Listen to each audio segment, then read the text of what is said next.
Welcome to Sweatpants and Stories, where we get comfy and talk about the books we love. I'm Katie. And I'm Elle. And today we are going to discuss Abby Jimenez's book, Just for the Summer. All right. Now, we're not supposed to judge a book by its cover, but we're going to anyway. Yeah, let's judge. All right. Fantastic. So let me read the blurb on the back and let's see if this lined up to our expectations of the book. Okay. When it comes to love, Emma is cursed. Every guy she dates finds his true love after they break up. But it turns out she's not the only one afflicted with this condition. His name is Justin, and his Reddit thread about being love's good luck charm has gone viral. Now the two have come up with an ingenious plan. If they date each other, their curses will cancel out, and they'll go on to find their soulmate. Only Justin wasn't supposed to be so unbelievably cute and hilarious. But when Emma's toxic mother shows up and Justin has to assume guardianship of his 3 siblings, they're suddenly navigating a lot more than they expected, including catching real feelings. Has fate finally brought the perfect pair together, or will their cure be way more hazardous than the curse itself? That's tough. That's a decent blurb with a lot to take in. Yes. There's a lot happening in this book. Yeah. And I feel like it was accurate. I mean, having read the book, right? I feel like it gives you a lot of the elements of the story that you're expecting. Yeah, I think so too. I mean, the top, it says 4 dates, a kiss, and a breakup. And that's all it takes to find your soulmate. I think that seems fair. Yeah. Right? So as a review, like for the back to describe the book, I don't think it's a lie. Like some books, they kind of mislead you into thinking certain things. Yes. I think when you read this, it's like, okay, I know what I'm getting myself into. I mean, we maybe did not know what we were getting ourselves into, but we quickly learned what we got ourselves into when we were reading. Yes. I think there's the one line where they preview the toxic mother and the guardianship hints. Yes. But it was a lot. It was a lot. It was a lot. That's all I'm going to say. Yeah. It was a lot. Yeah. It was a lot. But I do like the cover art. I'm a big fan of, some nice artwork on the cover. Yeah. And I like the drawing. I like the cartoon aspect. When they use real people, sometimes it's like, I don't know. But this, and then anytime you add a dog on the front, like, I'm going to buy the book. Like 82% of the time. Maybe 95. Yes, it was very catchy. Yeah, I liked it a lot. Very catchy. So I think 2 thumbs up for the cover. Yeah. Now we've come to our favorite part of the show, where we ask the burning questions and get our hottest takes. So let's dive into what we call the chemistry check. All right. So we are going to start with the concept of the curse for our first question. So the central premise of this book, right, is that Justin and Emma are cursed to have their exes find the one right after breaking up with them. That is a tough thing. So what did you think? Did this sort of unique premise work for you? Did it feel like it was quickly abandoned once the real feeling started? What did you think about it? I think it's a great premise. I actually haven't read a book with this kind of scenario in it. I've read a lot of romance books, but this was new for me. And I loved how they started it where you read the Reddit post. So you really got into the story. I laughed so hard when he named the dog after his friend. And it was just this whole thing, again, with the dog, right? I love animals. So it gets me. But it really did drag you in. You're like, oh, they both have the same problem. They start to communicate, through their DMs and stuff. And that's so to date now, right? Like everybody communicates through DMs. And so it was really relatable and up to date. And so that was cool for me. And I don't think we lost it. Like, I feel like throughout the book, like they kept that because they were still trying to be like, all right, well, we have to have our dates and then we have to have that kiss. Well, what kind of kiss do you need in order to make it work? And then it kind of slowly moved into maybe this could actually work for us. Do we give it a shot? So I don't think it was like here's my idea and then I'm going to throw it away. I think it kind of worked well. Yeah, right? I think that's fair. I would agree. I feel like it did draw you in pretty quickly. And then it lasted for a while, which I thought was good. And it was different. So I always enjoy a good different twist on things. Always good. Yeah. All right. Well, my question moving on to the character trauma, which, whew, man. There was a bit. I'm not going to lie. There was a bit of trauma in this one. This was our first book reading Abby Jimenez. So I don't think we were fully prepared. We were not. For how deep you get into this. Yes. Right? Like we were expecting almost a lightheartedness. And like she said, with reading the back of the book, the cover's so fun, but the back of the book kind of gives you an idea. But I don't think we realized how bad it was, right? All right. So to give you an overview, right? Emma's character arc heavily features her childhood trauma. And she has PTSD stemming from her toxic mother. Now, how effectively did the author handle this like heavy emotional baggage? Because it's pretty heavy emotional baggage. While maintaining the overall feel of a romance novel. Because ultimately, it is a romance novel. It's not a huge drama. Yeah. Trauma. I like that. I like it as well. I think she delved into it a bit, maybe a bit more than honestly that I was expecting. I think there was a lot of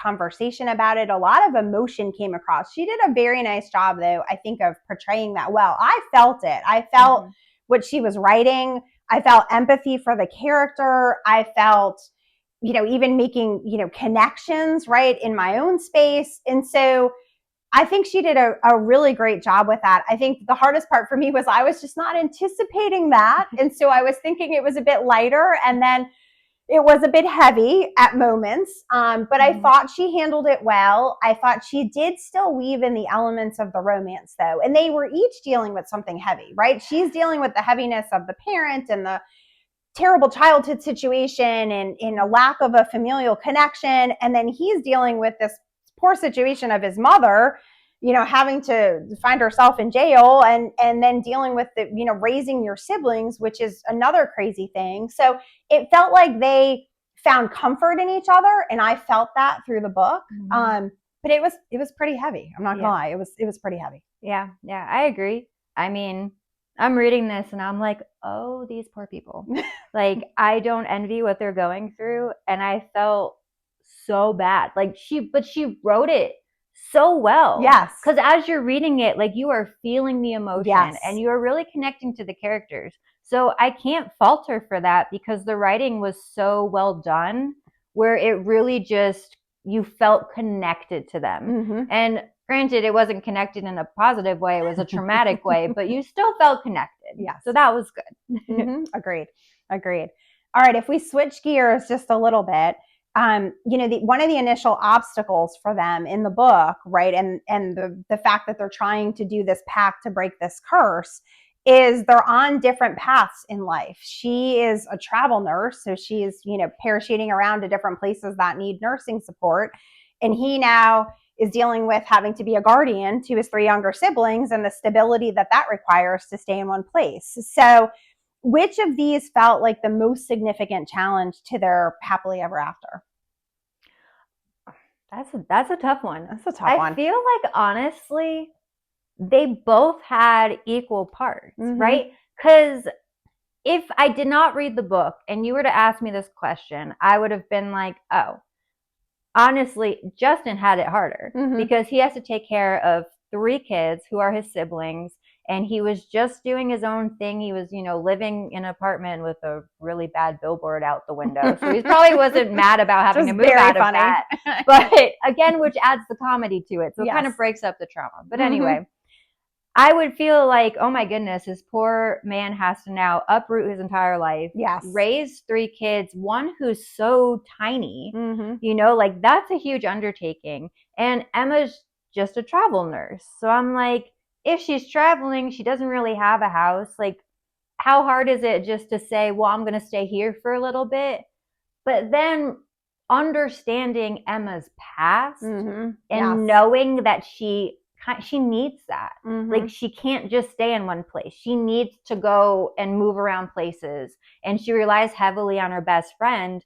Like, I understand where she's coming from, where it's like, well, I can't drop my life and just help you out. So I feel like they both had significant things, and it's hard to really say who had it worse, because they both had it worse in their own way. It's just a different way. And I think that it was portrayed so well, where you weren't like, oh, she's being selfish, not helping him, or oh, he's being like, there was no selfishness, nothing. It was just them trying to, live life and deal the cards they have. Yeah. Right? Yeah. And I think she portrayed it in such a way too, where, like you said, there was no easy choice. And so you could see how difficult it was for each of them to try to navigate that. And you felt for them in that moment of like, well, what are they going to do? And I kind of also appreciated too that there wasn't an easy answer. And so they had to figure that out. And it's sometimes nice to just see where it's not always expected that one person is going to drop everything because of some circumstances. So it definitely was a challenge between them. And I think it was a good obstacle. I mean, when you think about the overall arc of the book, it was a decent obstacle to get to the happily ever after. Yeah. All right. What do you got for me?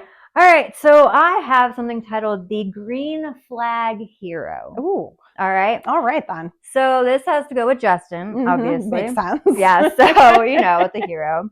So Justin is often praised as a green flag book boyfriend. And honestly, I've never heard of this term before, but it makes perfect sense.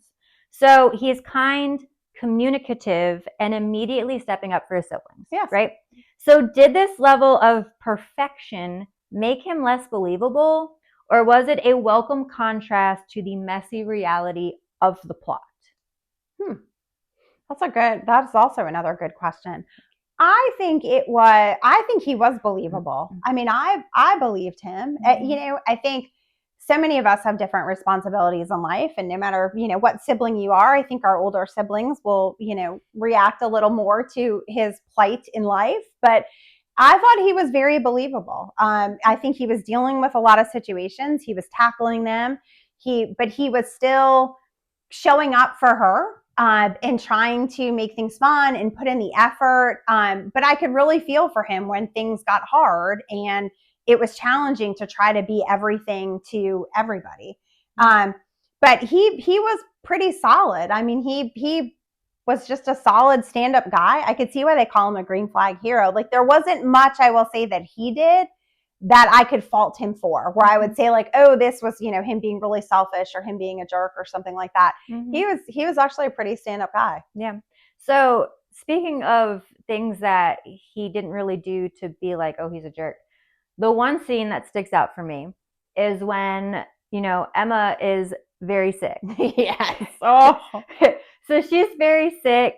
Like, she can't do anything because the house that they're renting is on an island, which I never would have stayed there. No. Just so you know, the second I pulled in there and saw that the only way to get on and off was a boat would have been a no. So I give them credit for that. Yes, first of all. Absolutely. Yeah. So she can't even leave her house at this point. She is that sick. So what does Justin do? Because at this point, the boat is at her dock.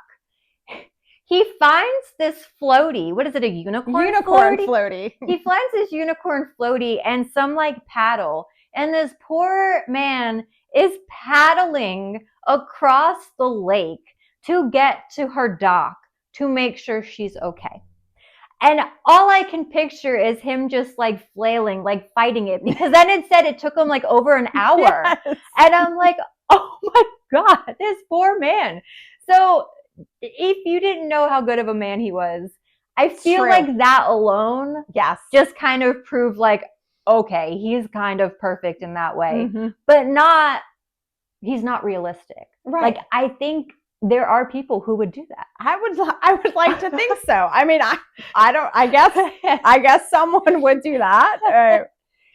Great for everyone who finds that person. Yeah, that is something to aspire to. Yeah, if you do have that, I mean, keep it, because it's not going to come around very often. Whew. All right, so big fan of that one. Yes. So I think it was a good relief for the messy plot, because agreed. It's a heavy plot, And then I had to laugh at that scene of him on a unicorn pool float. Yes. Yeah, it was a good balance to have those lighthearted moments in with just some of the more emotional sections. I agree. Good break. Yeah. Good break. Yeah. All right, let's switch gears and talk about the friendship element of this, right? So a big theme of this book was Emma's relationship with her best friend / foster sister, Maddie. In what ways was their friendship arguably the most enduring love story of the book? What did you think? So I do feel like it was like Maddie and Emma ride or die, right? Yes. Like they were best friends, and yes, they were foster sisters, but I feel like they were true sisters. Like Yes. Maddie was like there for Emma. Whatever Emma needed, Maddie did. And I know that they went back and forth, like we'll spend, was it 6 months or something? Like something like that. 3 months or 6 months we'll or something. spend a little bit of time here, and then you get to pick, and then they go where they want to go, and back and forth. But like Maddie made the sacrifice of going to this really, really cold state when they were supposed to go to Hawaii. Big difference. Big difference. Yeah, I don't know. I don't know. Having been to both places, I will tell you, it's a very big difference. I've been to neither, so I can't really say much. But I would say that ultimately is the test, right? Yes. Because at one point, Emma's like, does she go with Maddie or does she go with Justin? There shouldn't be a choice. It should be both, because one's your best friend and one's your boyfriend, right? So I do feel like that relationship was a true relationship that was just like, okay, these girls, they got it. They're in it. She's like Team Emma 100%, but she wants Emma to be healthy. And she knows everything that Emma went through. And so she knows that she needs to be there for emotional, physical, mental, every kind of support system you could possibly have. She's there for it, and I fully support it. Yeah, I would agree. I thought it was a great friendship. I felt it came across well in the story, and it gave Emma that familial connection that I think was missing, right? Where you would read that in other books too, where they have a strong family background or there's a strong friend or something. This was definitely the strong friend situation, but they had a great bond. And again, I think she wrote it really well. Like I felt it. I felt the connection between the two of them. Yeah, I think it was good. All right. So I think this is our last question, guys. Okay. All right. So if this book is part of a series, okay, does it stand well on its own, or is it mandatory to read the others? Okay. So full disclosure, I had no idea this would have been part of a series or that any of the characters were any other place. So when I read it through, I thought it stood on its own. I had no issues. I didn't feel like I was missing any backstories or anything. But then I will say, when I found out that there were some other books, I wondered if that would give us insights into some of the different characters that we met. Maybe that would have enhanced it somehow, or I would have not had some of the same plot twists that I had because I did not know any of these people before. So I think it is definitely can be a standalone. Again, not having read the others, I wonder how it fits in the broader scheme. Yeah, same here. I honestly did not know that there were other books in the series until I got to the last page of this book, because it actually has book club questions to read. And it was like, are you surprised to see so-and-so and so-and-so in this book? And I'm like, how would I know them previously? So then I had to go look it up, and I'm like, oh my goodness, this is like book 4. So I'm like, okay, so I had to figure out who we would have already known. And so we would have already heard about the mom and their main doctor boss, and we knew about her brother and all of that. And so those were big plot twists for me. Same. Where I was like, oh my goodness, their landlord is their boss at the hospital. And then the mom came, and I'm like, I've never seen her before. And then when we found out that Emma had an entire family, that was like, oh my, I had to put the book down and be like, oh my goodness. But would we have had that same reaction? Would we have recognized the names? Like, I don't know. So if you guys have read her previous books, please leave comments and let us know, like, if you had this same plot twist, or if you read the books and you still were surprised. Like you still didn't make the connection until maybe later. Because I feel like how you experience the book would be completely different. Yes, I agree. I agree. I'd be interested to know. Yep. So that would be interesting. So awesome. Yeah. Okay. So now we've come to the part of the podcast where we get to use the sweatpants scale. Since what we are better scale? Sweatpants and stories, let's scale it off of how comfy your pants are. All right. So if we were to rate this book a 1, let's go over all the different versions of comfy pants. Okay. So if it's a 1, it's a stiff jean. Oh, this book was uncomfortable. I couldn't wait to take it off. It just didn't work for me. Right. All right. If we rated a 2, it's an unzipped fly. Oh, also tough. Yeah, it's a little awkward. You know, I got into it. Something just wasn't right. You know, I struggled to get comfortable. Yeah. All right. How about number 3? What I had on today, which was a loose-fitting jean. All right. I made it through. I'm glad I did. I didn't feel comfortable. Didn't feel completely at ease. But it was a decent read, right? Maybe not a full-on cozy experience, right? Which I always want with a book. All right, number 4, we got the elastic waist sweatpants. These nice puppies right here. All right. Same. They are a perfect fit, right? The book was a great read. It was easy to get into. It was enjoyable and exactly what I needed. Okay. But to top it all off, the creme de la creme would be rating it a full 5, which are those cozy, fleece-lined sweatpants. The best. That's what most of my wardrobe is. And that would mean that this is my comfort read. I'm never taking it off. It is a book that I will reread, and I would recommend to everybody. It is a true cozy classic. Okay? So not a bad rating system. Not a bad rating system, right? No. Okay. No. So looking at this book as a whole, okay, what would you rate it? I think I'm going to go with the 3, the loose-fitting jeans. I think it was a good read. I think for me, it wasn't the full-on cozy experience because it was heavy. There was a lot of emotion in this. I'm someone who I like to kind of escape into my books and come out of reality a little bit. And I felt a little close to reality sometimes in reading this one. So I think I would give it a 3. I thought it was well done. It was well written, great premise. Wasn't, just wasn't the cozy read I think that I was looking for. So that would be my rating. I actually completely agree. Aww. I know, right? So good. Sister intuition. But I do think it was a 3. I don't think it would be less than a 3 because it was well written, right? And for the book that you got, it's a good book. It's just, it was so heavy. And I agree. When I'm reading something that I read the first part and it's funny and I think I'm getting into a funny romantic comedy. Yes.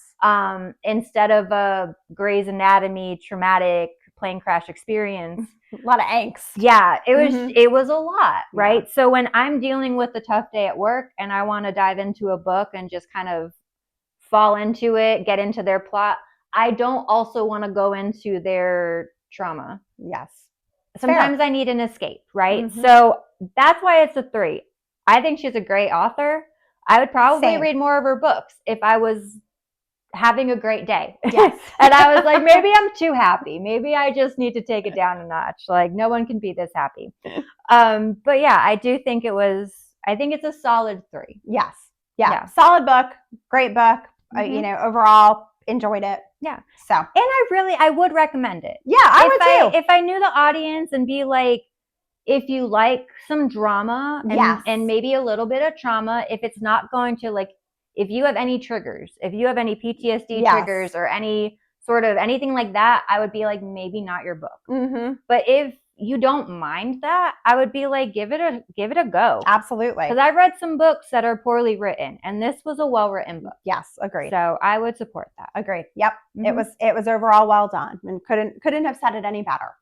All right. And that's it for our first episode of the Sweatpants and Stories podcast. Thank you so much for joining us to walk through Abby Jimenez's Just for Summer book. And be sure to like and subscribe and follow us on social media as well. And in our next episode, we will be reviewing Fall I Want by Lyra Parrish. So please be sure to tune in. And until next time, keep your sweatpants on and your stories close.